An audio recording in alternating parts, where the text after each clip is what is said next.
The dust-laden wind carried the distant echo of gunshots as Eleanor Turner clutched her father's pocket watch, the last remnant of a life now reduced to ashes. Her once prosperous farm outside Kennewick, Wyoming Territory, 1876, lay in smoldering ruins behind her, the work of land grabbers who'd killed her parents and brothers just days before. With nowhere to turn and winter approaching, she stumbled toward the only chance she had left, a desperate proposition for a man she barely knew. The morning sun cast long shadows across the main street as Eleanor spotted him, Jackson Cross, the quiet cowboy who'd passed through their farm trading horses last month. He stood tall beside his paint horse, loading supplies outside the general store. At 26, he had earned a reputation as a skilled rancher, honorable and hard-working, with land northwest of town. "Mr. Cross," Eleanor called, her voice steadier than her trembling hands as she approached. Jackson turned, recognition flickering in his eyes. "Miss Turner? What brings you—" His words halted as he noticed her disheveled appearance, the soot still staining her dress, the haunted look in her eyes. "They're gone," she said simply. "My family. The Harrington outfit burned us out." Jackson's jaw tightened. He'd heard whispers of the Harrington land grabs, but hadn't realized they'd grown so bold. "I'm mighty sorry to hear that, Miss Turner." Eleanor squared her shoulders, 22 years of stubborn Turner pride, all that kept her standing. "I have a proposition for you, Mr. Cross. I need shelter for the winter. Marry me." His brows shot up. "Pardon?" "It would be a practical arrangement. I'm a hard worker. I can cook, sew, tend livestock. Come spring, we can dissolve it if you wish." The words tumbled out in practiced succession. She'd rehearsed them during the 10-mile walk to town. Jackson studied her face, noting the determination beneath the exhaustion. Something stirred in him: respect, admiration, and something deeper he couldn't name. "Miss Turner," he said finally, his voice gentle but firm, "I won't marry you for shelter." Her face fell, but before she could turn away, he continued, "But I'll marry you for love and build shelter after." Eleanor blinked. "You don't love me, Mr. Cross. You hardly know me." A small smile tugged at his mouth. "I know enough to recognize a woman worth loving. The rest will come with time." He gestured to his loaded wagon. "I've got 300 acres and a cabin that needs a woman's touch. It ain't much, but it's honest land, honestly earned." "You'd marry a stranger?" Eleanor asked suspiciously.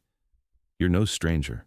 You're Eleanor Turner, whose father drove the hardest bargain I ever met on that sorrel mare last month." His expression softened. "And I've lived alone long enough to know when Providence sends an answer to prayers I haven't been brave enough to speak." Eleanor swallowed hard.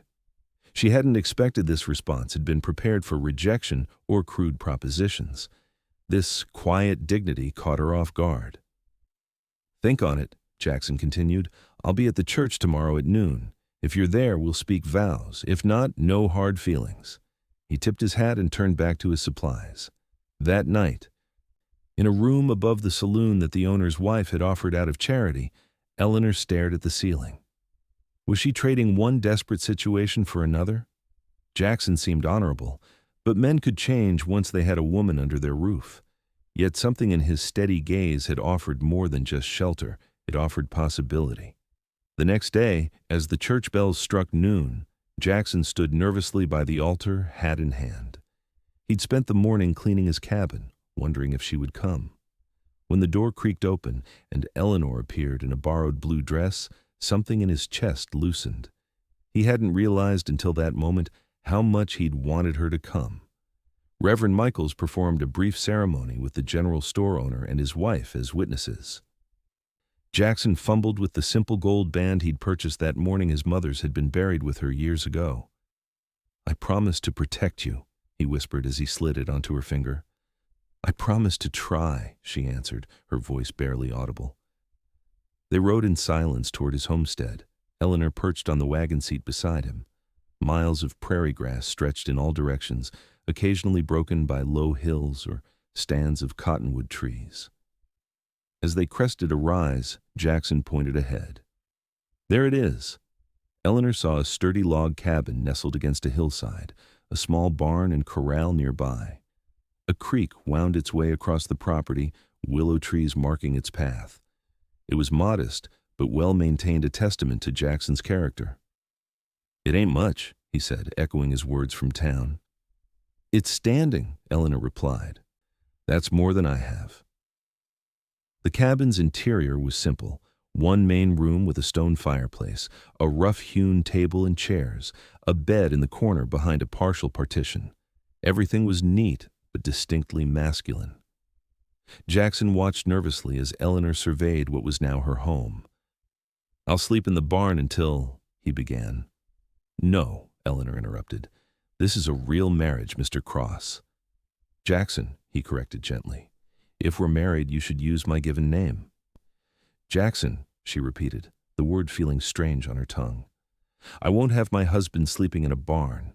We'll manage." That first night, they lay side by side, a careful distance between them, both acutely aware of the other's presence. Eleanor stared into the darkness, listening to Jackson's measured breathing. "Why did you really agree to this?" she finally whispered. The bedding rustled as Jackson turned toward her. "When I was 16, I watched my parents lose everything in a fire. I know what it is to need help but be too proud to ask for charity." "This isn't charity?" "No, Eleanor. This is two people choosing to face life together instead of alone." Eleanor felt tears prick at her eyes for the first time since the attack. She'd been too shocked, too focused on survival to grieve. Now, in this strange bed beside a man who was both husband and stranger, the dam broke. She tried to muffle her sobs with her pillow. After a moment, Jackson's hand found hers in the darkness. He didn't pull her close or offer empty words. He simply held her hand while she cried, a silent anchor in her storm. Days turned into weeks as they established a routine. Eleanor took charge of the household, bringing order and comfort to spaces Jackson had only maintained for function. He taught her about the cattle operation, 50 head of sturdy shorthorns that represented years of careful breeding and investment. "My pa was a drover," Jackson explained as they checked on a pregnant heifer. "Taught me everything about cattle before the consumption took him. Ma held on a few more years, then followed." His voice held old grief, worn smooth like river stones. "Been building this place ever since." Eleanor found herself watching Jackson when he wasn't aware the careful way he handled animals, his patience with a skittish colt, the quiet pride he took in his land. He was nothing like the boisterous boys who'd courted her before the tragedy, with their flashy vests and empty promises. The first time she made her mother's apple dumplings, Jackson's face lit up with such genuine pleasure that something warm unfurled in Eleanor's chest. They began sharing stories over supper childhood adventures, family traditions, dreams for the future. The careful distance they maintained began to shrink. One evening, as Eleanor mended a shirt by firelight, Jackson cleared his throat. "There's a social at the schoolhouse Saturday. Thought you might like to go, meet some of the neighboring women." Eleanor looked up, surprised. "Are you certain? People will talk." "Let them," Jackson said simply. "You're my wife." The social proved more difficult than Eleanor had anticipated. Curious eyes followed her, whispers trailing in her wake. The story of their hasty marriage had clearly made the rounds. Some women were welcoming, but others kept their distance. "Don't mind Mrs. Porter," a friendly redhead named Sarah Jenkins whispered. "She had her eye on Jackson for her niece before you came along." We didn't," Eleanor stammered. Sarah patted her hand. "Honey, we all make our matches how we can out here. Jackson Cross is a good man. Whatever brought you together, you're lucky." Across the room, Jackson stood with several ranchers discussing cattle prices. Eleanor noticed how they deferred to his opinion, though he was younger than most. His quiet confidence drew respect. When the fiddler struck up a lively tune, Jackson made his way to Eleanor's side. "May I have this dance, Mrs. Cross?" It was the first time he'd called her that. She felt a blush creep up her neck as she took his hand. "I'm not much of a dancer." "Neither am I," he admitted as he led her onto the floor. "We'll stumble together." And stumble they did, laughing at their missteps. When the music slowed, Jackson drew her closer, his hand steady at her waist. Eleanor found herself studying the small scar above his eyebrow, the flecks of gold in his brown eyes. "Thank you," she said softly. "For the dance? For everything." Their first kiss came the following week, during a sudden thunderstorm that caught them returning from checking fence lines. They raced for the cabin, soaked to the skin and laughing. Inside, as Eleanor helped Jackson with his wet coat, their faces came close. For a heartbeat, they simply looked at each other, then Jackson slowly lowered his mouth to hers. The kiss was gentle, questioning. When Eleanor responded, pressing closer, Jackson's arms encircled her, holding her as if she were precious. They stood there, dripping water onto the floor, discovering each other in this new way. That night, their marriage truly began. Afterward, as Eleanor lay in Jackson's arms, she realized she hadn't thought about her lost family or home all day. The guilt struck her immediately. "What's wrong?" Jackson asked, feeling her tense. "I feel as though I'm betraying them by being happy," she confessed. Jackson was quiet for a long moment. "My ma used to say that joy honors those we've lost more than sorrow ever could. They'd want you to live, Eleanor." Winter descended with fierce Wyoming intensity. Blizzards howled around the cabin, but inside, Jackson and Eleanor created warmth that defied the elements. They read to each other from Jackson's small collection of books. He taught her to play checkers. She taught him to dance properly when no one was watching. In January, trouble arrived in the form of Harrington's men. Eleanor was alone, Jackson having ridden out to help a neighboring rancher with a difficult calving, when 3 riders approached the cabin. Her heart hammered as she recognized Wade Harrington, the man who had supervised her family's murder. She grabbed Jackson's rifle from above the door, stepping onto the porch. "That's far enough." Wade reined in, smirking beneath his mustache. "Well, well, the Turner girl found herself a hideaway. Your land's been sold at auction, darling, legal and proper." "There was nothing legal about what you did," Eleanor said, the rifle steady in her hands.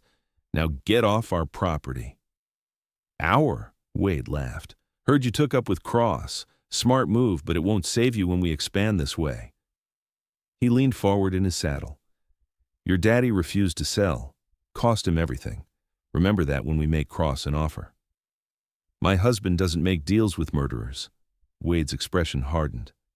"We'll see." He turned his horse. "Enjoy playing house. Won't last." Eleanor's hands shook after they rode away. She kept the rifle close all afternoon, jumping at every sound, until Jackson returned at dusk. When she told him about the visitors, his face darkened. "I should have been here." "What do they want with our land?" Eleanor asked. Jackson sighed, running a hand through his hair. "Railroads coming through. Harrington's buying up land along the likely route, planning to sell at a profit." "Will they come back?" "Probably." Jackson met her eyes. "I won't let them hurt you again, Eleanor. I promise you that." The threat hung over them as winter slowly yielded to spring. Jackson began teaching Eleanor to shoot properly, spending hours at target practice until her aim was true. They rode the property boundaries together, Jackson pointing out defensible positions, creating strategies. "I won't lose another home," Eleanor said fiercely. Jackson squeezed her hand. "Our home," he corrected, "and no, we won't." As the land thawed, Eleanor planted a vegetable garden. Jackson began work on an addition to the cabin, a proper bedroom, and a small sitting area. They talked about children as a someday possibility, not an abstract concept. In late March, Eleanor made a discovery that changed everything. After days of unexplained fatigue and morning sickness, she realized she was carrying Jackson's child. She waited until supper to tell him, watching nervously as he processed the news. His face went blank with shock, then split into the widest smile she'd ever seen on him. "A baby? You're certain?" Eleanor nodded, relieved by his reaction. "Come summer's end, you'll be a father." Jackson knelt before her chair, placing a gentle hand on her still flat stomach. "Thank you," he whispered, his voice thick with emotion. The pregnancy brought a new urgency to their situation with Harrington. Jackson rode into town to speak with the sheriff, only to discover the lawman was firmly in the land baron's pocket. "Can't help you with unproven accusations from months ago," Sheriff Dunn said dismissively. "Sounds like a family dispute over inheritance to me." Jackson returned home frustrated but determined. "We'll need to handle this ourselves," he told Eleanor. "I've sent word to some friends from my droving days, good men who owe me favors." Within weeks, 3 riders arrived at the Cross homestead. Martin Weber, a German immigrant built like a blacksmith, Thomas Holloway, a former Texas Ranger with sharp eyes, and Charlie Two Wolves, a half-Cheyenne scout who'd guided Jackson's cattle drives years before. "Didn't expect to see you settle down, Jack," Charlie commented as they sat around the supper table. "She must be special." Jackson's hand found Eleanor's under the table. "She is." The men helped Jackson reinforce the cabin and barn, creating defensive positions and establishing a warning system. Martin, a skilled carpenter, accelerated the cabin expansion. Thomas taught Eleanor tricks for shooting under pressure. Charlie scouted Harrington's operations, bringing back valuable intelligence. "They're planning something," Charlie reported after a reconnaissance trip. "Hired guns coming in on the stage, 20, maybe more." Jackson's face was grim. Harrington's making his move. Eleanor, now visibly pregnant, refused to leave despite Jackson's concerns. "This is our home," she said firmly. "Our child will be born here." Word spread about Harrington's plans. Surprisingly, neighbors began to visit farmers and small ranchers who had watched Harrington's expansion with growing alarm. "He's pushing too far," said elderly Caleb Wilson, who owned a small spread to the east. "Tried to force me out last month. If we don't stand together now, none of us will have anything left." A coalition formed 12 homesteads, banding together against Harrington's tyranny. They established patrols, shared resources, created a network that could quickly respond to trouble. Eleanor, despite her condition, organized the women to prepare medical supplies and food stores. The confrontation came in early June. Eleanor was awakened before dawn by Jackson gently shaking her shoulder. "They're coming," he said quietly. Charlie spotted them crossing Miller's Creek. Eleanor rose quickly, donning a loose dress over her 7-month belly. They had drilled for this moment. She knew her position inside with the rifle, covering the approach to the cabin while Jackson and the others met the threat head-on. As the sun crested the horizon, Harrington's force came into view. 25 riders spread in a line across the property's eastern boundary. Wade Harrington rode at their center, flanked by hired guns. Jackson and their allies waited at the property's edge, 18 men with determination replacing the advantage of numbers.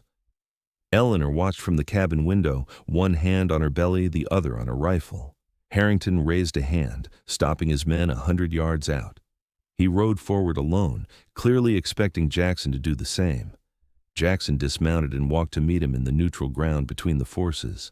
Eleanor could see them talking, Jackson's posture rigid, Harrington gesturing expansively. After several minutes, Harrington's face reddened. He pointed toward the cabin, then jabbed a finger at Jackson's chest. Even from a distance, Eleanor could read her husband's response in the set of his shoulders. "No." Harrington turned his horse abruptly and galloped back to his men. Jackson walked steadily back to his allies, never turning his back on the enemy. "Take cover!" Jackson shouted as he reached their line. Gunfire erupted almost immediately. Eleanor ducked as bullets splintered the cabin window frame. She steadied her breathing as Jackson had taught her, then carefully took aim at riders attempting to flank their defenders. The battle seemed to last forever, though later Eleanor would learn it was less than an hour. Harrington's men, expecting easy prey, found themselves caught in a carefully planned crossfire. When Wade Harrington himself fell from his horse, clutching his shoulder, the tide turned quickly. The remaining hired guns retreated, carrying their wounded boss with them, or 3 of their number lay still on the cross property. On the defenders' side, 2 men had been wounded, but none killed. Eleanor rushed from the cabin as soon as Jackson gave the all-clear. She found him helping Caleb Wilson, who had taken a bullet in the arm. "It's over," Jackson told her, exhaustion evident in his voice. "Harrington's finished here. The sheriff can't ignore this, and there are too many witnesses now." Eleanor embraced him, heedless of the blood and dirt. "You're safe. That's all that matters." In the aftermath, the community's bonds strengthened. The sheriff, facing pressure from the territorial governor who had been alerted to the situation, arrested Wade Harrington for attempted murder and conspiracy. Many of Harrington's land claims were invalidated when evidence of forgery and coercion came to light. For the Cross family, life settled into a new rhythm. The cabin expansion was completed in time for the birth of their son, James Turner Cross, in late August. As Eleanor cradled their newborn while Jackson looked on with wonder, she realized how completely her life had transformed in less than a year. "I never imagined this," she said softly, stroking the baby's downy head. Jackson sat beside her on the bed. "When you proposed marriage for shelter, what did you imagine?" Eleanor considered this. Survival. Just making it through the winter. Maybe finding work in town come spring. "And now?" She smiled up at him. "Now I can't imagine any life but this one, with you." Jackson leaned down to kiss her gently. "I told you I'd marry you for love." "You didn't love me then," Eleanor pointed out. "I loved the possibility of you," Jackson corrected. "The rest came easy." As autumn painted the Wyoming landscape in gold and crimson, Eleanor stood on their porch, watching Jackson teaching Charlie's young son how to gentle a colt. James slept against her chest in a sling she'd fashioned. In the expanded garden, pumpkins ripened among the cornstalk remains. The cabin now, a proper home with glass windows, curtains, and furniture Jackson had built, stood strong against the coming winter. Eleanor thought of her family often, keeping their memory alive in stories she would share with James as he grew. The pain of their loss had not disappeared, but it had transformed into something she could carry without being crushed beneath it. At the fence, Jackson looked up and caught her watching. He smiled, that special smile that still made her heart quicken after all they'd been through. He said something to the boy and walked toward her, his steps purposeful as always. "Happy?" he asked as he joined her on the porch, wrapping an arm around her shoulders. Eleanor leaned into his embrace. "Beyond words." "Good." Jackson kissed her temple. "Because I've been thinking about that north pasture. It would make a fine spot for another cabin someday, when James has siblings and needs his own place." "Siblings?" Eleanor raised an eyebrow. "I've only just had this one." Jackson laughed. "No rush. We have time." Time. It was the greatest gift they had given each other, time to grow together, to build something lasting, to love deeply without fear. As the sun began its descent behind the western hills, Jackson took James from her arms. "Go rest. I'll settle this young cowboy." Eleanor stood on tiptoe to kiss him. "I love you, Jackson Cross." "And I love you, Eleanor Cross," he answered with the certainty of a man who had found his true north, for shelter, for love, and for all the days to come. She watched him carry their son inside, then turned to look once more at the land that had become her sanctuary. In the distance, she could see riders approaching their neighbors coming for the harvest celebration they'd planned for the evening. There would be music and dancing, food and laughter, community strengthened through shared trials and triumphs. Eleanor placed her hand on the sturdy porch post Jackson had carved with their initials and wedding date. From desperate proposal to true partnership, their story had only just begun, with each day writing new chapters of a love built to weather any storm.